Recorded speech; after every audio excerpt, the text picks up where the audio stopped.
якшанбеи ороми пойтахти русия баъд аз ошӯби зархаридони вагнер бо раҳбарии евгений пригожин ва ҳаракати онҳо ба сӯи Москав халалдор гардид. маълум нест ошӯби мусаллаҳона ки бо миёнҷигарии Беларус рафт шуд барои ҳукмронии раиси ҷумҳур Владимир Путин чӣ таъсир хоҳад дошт. Пригожин ҳарчи бештар аз шеваи бархурди низомиёни рус дар ҷанги Украина интиқод мекард. Энтони Блинкен, вазири умури хориҷии Амрико, дар суҳбат ба хабаргузории ABC гуфт: واضح‌تر می‌شود که این جنگ و تجاوز روسیه بر اساس بهانه‌های بر دروغ صورت گرفته است. حالا این بیش از پیش واضح‌تر می‌شود و از به چه آورده می‌رساند ما نمی‌دانیم.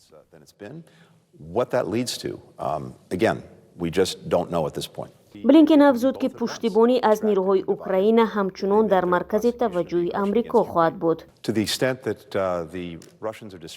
تا حدی که روس‌ها پراکنده و تقسیم می‌شوند، کوشش تجاوز آنها به اوکراین دشوارتر می‌گردد.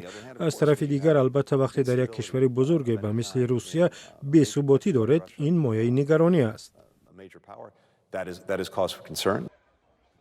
коршинос Марина Мирон мегӯяд, Путин розӣ шуд аз таъқиби ошӯбгарони Вагнер даст бикашад то тавонад аз латма ёфтани нуфузаш ҷилавгирӣ намояд. кор то ба хунрезии калон накашид. яъне Путин аниқ медонист ки кадом тугмаҳоро зер намояд ва ба ӯ муяссар шуд ки вазъиятро аз пушти парда ҳал кунад.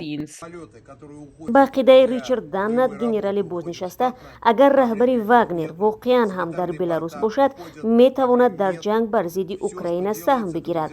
дар ин бора ба Sky News собиқ сардори истоди кулли нирӯҳои мусаллаҳи Британия хабар дод.